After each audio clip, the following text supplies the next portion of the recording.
जय माता दी मित्रों, मेरी तरफ से आप सभी भक्तों को नवरात्रि की हार्दिक शुभकामनाएं। मित्रों, नवरात्रि के दिनों में दुर्गा माता के सभी भक्त माता को प्रसन्न करने के लिए विभिन्न प्रकार की पूजा और व्रत रखते हैं। मित्रों, नवरात्रि के दिनों में जो भी सच्चे मन से दुर्गा माता की पूजा करता है और व्रत रखता है तो उसके ऊपर आए हुए सभी संकट दूर हो जाते हैं और उसके सारे दुख नष्ट हो जाते हैं और उसका जीवन सुखमय हो जाता है। मित्रों, आज की जो कथा है बहुत ही सुंदर है। इस कथा के माध्यम से हम आपको बताने वाले हैं कि नवरात्रि के पवित्र दिनों में जो भी मनुष्य सच्चे मन से इस कथा का श्रवण करता है उसे कौन सा फल मिलता है। मित्रों, एक बार फिर से आप सभी का स्वागत है माइथोलॉजी स्टोरी यूट्यूब चैनल पर। तो मित्रों, आप सभी ने अभी तक वीडियो को लाइक नहीं किया है तो वीडियो को लाइक करें और कमेंट में जय माता दी लिखना ना भूलें। मित्रों, आप सभी को इस कथा को शुरू से लेकर अंत तक अवश्य सुनना होगा, क्योंकि आधा अधूरा ज्ञान पाप के समान होता है। आधे अधूरे ज्ञान से मनुष्य को जीवन में कभी भी सफलता नहीं मिलती है। मित्रों, हम आपको कथा सुनाना प्रारंभ करते हैं। एक बार भगवान भोलेनाथ और माता दुर्गा कैलाश पर्वत पर विश्राम कर रहे थे। तभी अचानक से वहां पर गरुण देव प्रकट हो जाते हैं।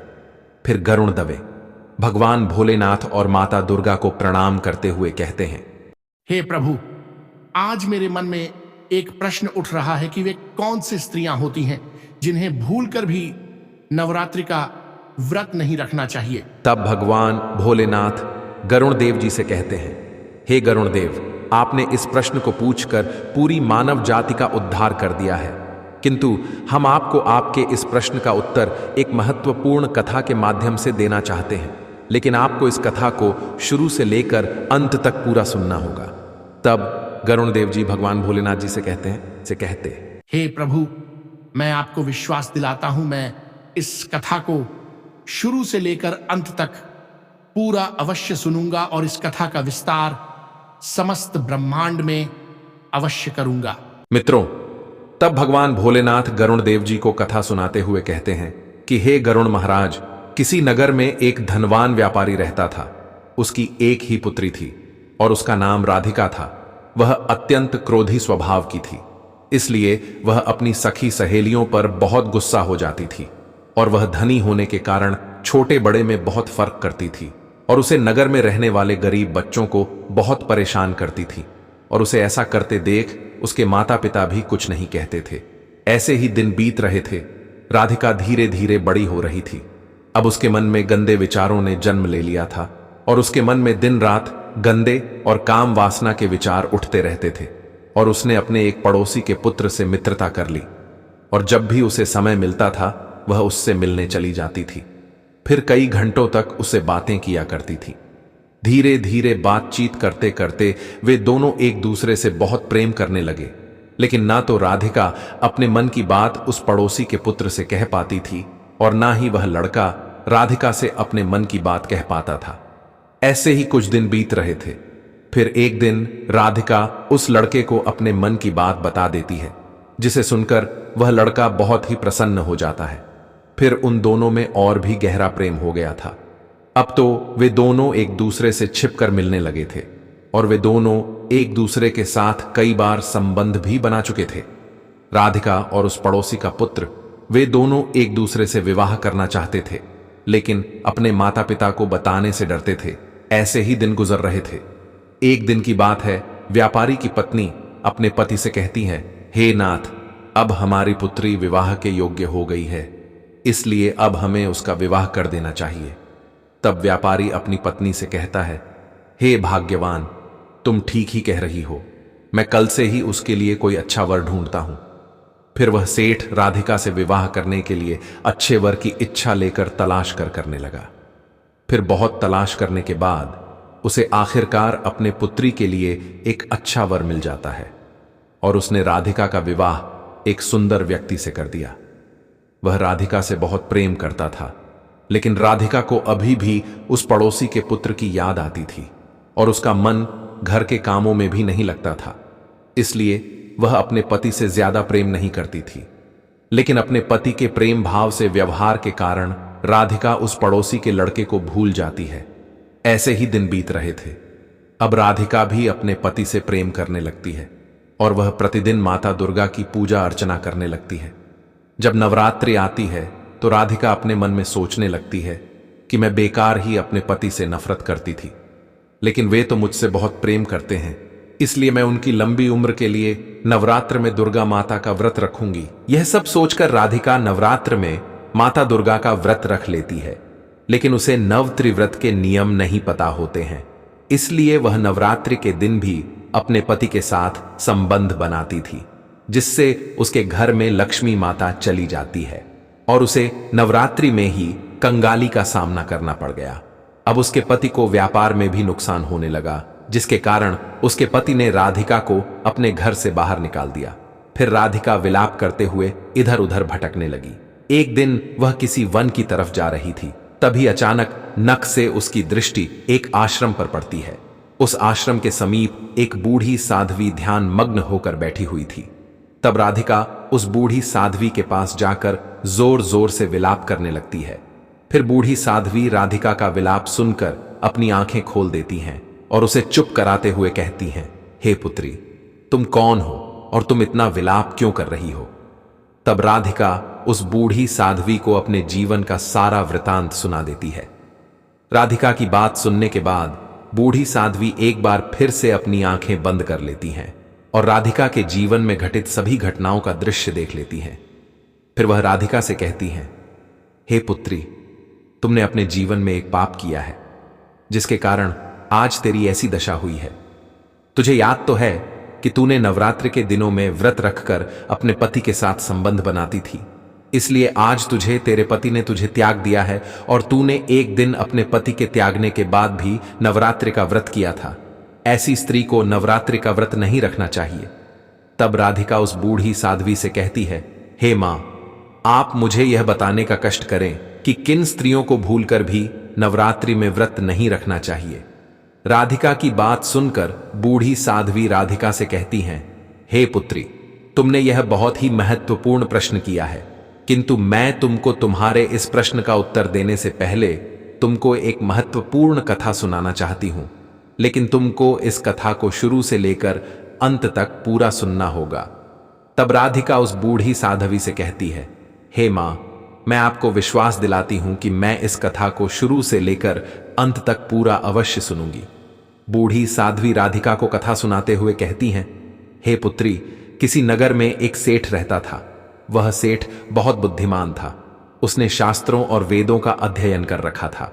उसकी इकलौती पुत्री थी जिसका नाम किरण था। वह बहुत सुंदर और गुणवान थी और उस सेठ ने अपनी पुत्री किरण का पालन पोषण बड़ी अच्छी तरह से किया था, जिससे प्रभावित होकर किरण अपने माता पिता का बहुत सम्मान करती थी और अपने माता पिता की हमेशा अच्छी तरह से देखभाल किया करती थी। इसलिए उसके माता पिता उसके सेवा भाव और कार्यों से बहुत प्रसन्न रहते थे। ऐसे ही कई वर्ष बीत जाते हैं और धीरे धीरे किरण भी बड़ी हो जाती है। जब किरण विवाह करने के योग्य हो गई, तब उस सेठ को अपनी पुत्री के विवाह की चिंता सताने लगी और फिर एक दिन उस सेठ की पत्नी अपने पति से कहती है, हे प्राणनाथ, अब हमारी पुत्री विवाह के योग्य हो गई है, इसलिए अब हमें उसका विवाह कर देना चाहिए। अपनी पत्नी की बात सुनकर वह सेठ और भी ज्यादा चिंतित हो गया था।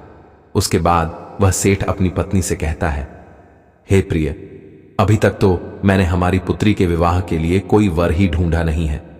चलो, आज से ही मैं अपनी पुत्री के लिए कोई अच्छा वर ढूंढता हूं। फिर उसके दूसरे दिन बाद ही वह सेठ अपनी पुत्री के लिए अच्छा वर ढूंढने लगा, लेकिन जब उसे अपनी पुत्री के लिए कोई अच्छा वर नहीं मिला, तब वह थक हार कर घर में बैठ जाता है। फिर एक दिन उस सेठ की पत्नी उससे कहती है, हे नाथ, मेरे नजर में अपनी पुत्री के लिए एक अच्छा वर है जो दूसरे नगर में रहता है और वह बहुत सुंदर है। वह भी आपकी ही तरह एक सेठ है और वह अपने माता पिता की भी बहुत सेवा करता है। यह बात जानने के बाद एक दिन किरण के पिता उसके घर पर पहुंच जाते हैं और किरण के पिता उस सेठ के घर पर पहुंचकर देखते हैं। वह सेठ अपने माता पिता की खूब सेवा कर रहा है। इतनी सेवा करते हुए देखकर उससे किरण के पिता बहुत ही प्रसन्न हो जाते हैं और अपने मन में सोचने लगते हैं कि अगर यह अपने माता पिता की इतनी सेवा करता है, उन्हें सुखी रखता है, तो यह अपनी पत्नी को कितना सुखी रखेगा।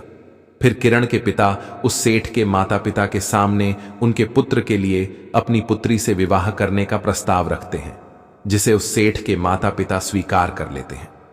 फिर किरण और उस सेठ के पुत्र का बड़ी धूमधाम से विवाह हो गया। अब किरण अपने पति के साथ सुखपूर्वक से अपने जीवन का निर्वहन करने लगी। किरण अपने सास ससुर की अच्छी तरह से सेवा करती थी और पति के भोजन करने के बाद ही भोजन ग्रहण करती थी। वह सुबह प्रतिदिन अपने पति के उठने से पहले उठती थी और स्नान करने के बाद सबसे पहले माता दुर्गा की पूजा अर्चना करती थी।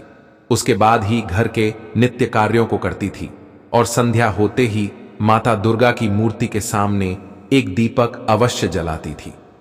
इस तरह से किरण अच्छी तरह से अपने घर के सभी कार्यों को करती थी, इसलिए उसके घर में माता लक्ष्मी का वास हो गया था और धीरे धीरे उसके घर में माता लक्ष्मी का आगमन होने लगा था, जिससे उसके घर में चारों तरफ खुशियों का माहौल बनने लगा था।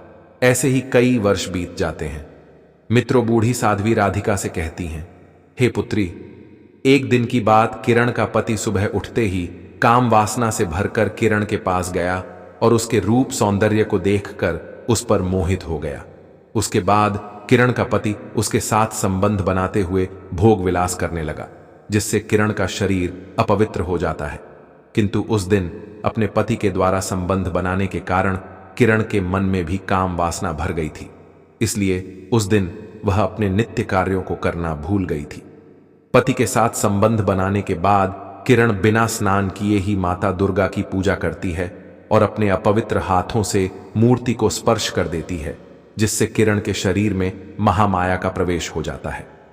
उसके शरीर में महामाया के प्रवेश होने के बाद उसकी सभी इंद्रियों काम करना बंद कर देती है और उसका तालमेल बिगड़ गया था। इसलिए माता लक्ष्मी जी उससे नाराज होकर उसके घर को छोड़कर चली जाती है और किरण के शरीर में निवास कर रहे। अब उस महामाया ने उससे प्रतिदिन के धार्मिक कार्यों से वंचित कर दिया और उसी दिन से नवरात्रि की शुरुआत भी हो गई थी। वह नवरात्रि का पहला दिन था, जिससे अपने पति के साथ संबंध बनाने के कारण किरण का नवरात्र का व्रत भी टूट गया था। फिर इसका दुष्प्रभाव किरण और उसके पति पर भी पड़ा। उसका पति प्रतिदिन किरण के साथ काम वासना के वशीभूत होकर उसके साथ भोग विलास करने लगा और उसके मन में हमेशा काम वासना के विचार उठने लगे थे। ऐसे ही दिन बीत रहे थे और अब उसके पति के मन में काम वासना इतना हावी हो गई थी कि वह दिन रात इसी बारे में सोचता रहता था। और एक दिन किरण के ऊपर काम वासना इतनी हावी हो गई थी कि उसने सभी नियमों और सीमाओं का उल्लंघन कर दिया। उसके बाद उसके पति ने किरण के साथ मासिक धर्म के दौरान दुर्गा माता की मूर्ति के सामने संबंध बनाया, जिससे माता दुर्गा का अपमान हुआ और किरण के शरीर में निवास कर रही ब्रह्म हत्या निकलकर उसके पति के शरीर में प्रवेश कर गई। क्योंकि जब भी स्त्रियों को मासिक धर्म की पीड़ा होती है, तब उनके शरीर में ब्रह्म हत्या 4 दिनों तक निवास कर रही होती है। जब ब्रह्म हत्या किरण के शरीर से बाहर निकलकर उसके पति के शरीर में प्रवेश कर गई थी, जिसके थोड़ी देर बाद उसका पति अचानक से उसका पूरा शरीर सुन्न पड़ गया और वह तुरंत ही बेहोश हो गया। किरण यह सारा दृश्य देख रही थी। तभी अचानक से वह बहुत जोर जोर से विलाप करने लगी और कहने लगी कि मुझसे यह क्या हो गया, इतना बड़ा पाप, वह भी सब कुछ जानते हुए। यह तो बहुत ही बड़ा पाप हो गया है और अब मेरे पति के प्राणों की रक्षा कौन करेगा। तभी उसके विलाप की ध्वनि सुनकर उसके सास ससुर उस स्थान पर आ गए और जब उन्होंने देखा कि उनके पुत्र का पूरा शरीर सुन्न हो गया है और वह बेहोश होकर जमीन पर पड़ा है, तब किरण की सांस उस पर बहुत क्रोधित हो जाती है और क्रोधित होकर उसे डांटते हुए कहने लगती है कि अरे कुल्लटा स्त्री, तूने यह क्या कर डाला, अपने ही पति का धर्म भ्रष्ट कर डाला। फिर उसके थोड़ी देर बाद जब उसके पति को होश आया, तब उसने अपने शरीर को देखा तो वह बड़े आश्चर्य में पड़ गया कि उसे क्या हो गया है और उसे कुछ समझ में भी नहीं आ रहा था कि वह अपने इलाज के लिए क्या करे। उसे कौन सी बीमारी हो गई है यह भी नहीं पता था। फिर किरण के ससुर ने उसके इलाज के लिए उस नगर के एक जाने माने वैद्य को बुलवाया। उसके बाद उस वैद्य ने किरण के पति का इलाज करना शुरू कर दिया और उसके बाद उसके ससुर से कहते हैं कि सेठ जी, आपके पुत्र का पूरा शरीर सुन्न हो गया है और इसकी यह बीमारी कभी भी ठीक नहीं होगी। किरण के ससुर से इतना कहने के बाद वह वैद्य वहां से चला गया और किरण अपने पति की ऐसी दुर्दशा देखकर बहुत ही भयभीत हो गई थी। तब उसकी सास उस पर और भी ज्यादा क्रोधित हो जाती है और उसकी सास किरण से कहती है कि अरे निर्जलीकरण चली जा, तुझ जैसी कुलटा स्त्री का इस घर में रहना ठीक नहीं है। मेरा पुत्र तेरे साथ विवाह करने से पहले कितना अच्छी तरह से अपने जीवन का निर्वहन कर रहा था, लेकिन तू जब से इस घर में आई है तब से तूने मेरे पुत्र के जीवन को नर्क बना दिया है। अपनी सास की बात सुनकर किरण बहुत दुखी हो जाती है और जोर जोर से विलाप करने लगती है और कहने लगती है कि हे सासू मां, आप मुझे क्षमा कर दीजिए। मैं मानती कि काम वासना के वशीभूत होकर मुझसे बहुत बड़ा पाप हो गया है, लेकिन मां जी, आप मुझे घर से बाहर मत निकालिए। मैं कहां जाऊंगी, क्योंकि इस दुनिया में मेरे पति परमेश्वर के अलावा कोई दूसरा सहारा भी नहीं है। किरण की सास उससे कहती है, यह तुझे पहले सोचना चाहिए था।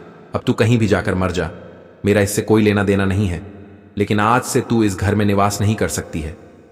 इतना कहने के बाद किरण की सास ने उसे धक्के मारकर घर से बाहर निकाल दिया और घर का दरवाजा बंद कर लिया।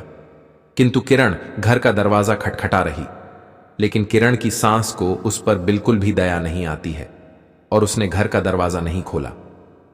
मित्रों, बूढ़ी साध्वी राधिका से कहती हैं, ऐसा ही तुम्हारे साथ भी हुआ था। वैसे चलो, अब मैं तुम्हें तुम्हारे प्रश्न का उत्तर दे देती हूं कि किन स्त्रियों को भूलकर भी दुर्गा माता का व्रत नहीं रखना चाहिए। तो वह स्त्री जिसके मन में हर समय काम वासना के गंदे विचार उठते रहते हो, इसी स्त्रियों को भूलकर भी दुर्गा माता का व्रत नहीं रखना चाहिए।